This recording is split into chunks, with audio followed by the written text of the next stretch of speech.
ఇంకా మీ బాండింగ్ మీ ముగ్గురు ఫ్రెండ్స్ కాజల్, మీరు అండ్ సన్నీ, ఎలా ఉంది మీ bonding after Big Boss and లోపల? It was an emotional journey అండి ముగ్గురికి కూడా. సన్నీ అండ్ నేను బెడ్ మేట్స్, ఒకటే బెడ్. సో ఇనిషియల్ ఫస్ట్ వీక్లో నుంచే మేము we try to gel with each other. Then every single task మేము ఇద్దరం కలిసి ఆడాం. మ్యాక్సిమం ఎక్కువ టాస్క్ మీరు చూస్తే స్టార్టింగ్ ఇనిషియల్గా ప్రతి ఒక్క టాస్క్ మేమిద్దరం కలిసి ఆడాం.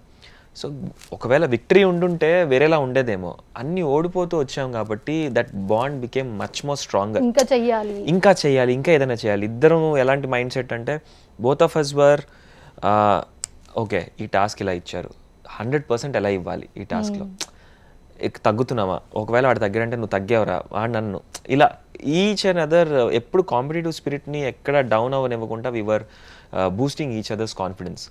సో అది ఇంకా మాకు బాగా హెల్ప్ అయింది గేమ్లో కానీ, మెంటల్లీ కానీ, ఫిజికల్లీ కానీ, ప్రతి ఒక్క చోట మాకు అది హెల్ప్ అయింది. అండ్ కాజల్కి నేను ఇనీషియల్గా ఫస్ట్ డే 1 మేము ఇద్దరం ఫ్రెండ్స్ అయిపోయాం. బట్ కాజల్కి సన్నీకి పడేది కాదు స్టార్టింగ్లో. ఇద్దరు టామ్ అండ్ జెర్రీలో కొట్టుకునేవారు, నామినేట్ చేసుకునేవారు. కాజల్కి ఎవరితో పడేది కాదు, నేను ఒక్కడే ఉండేవాడిని.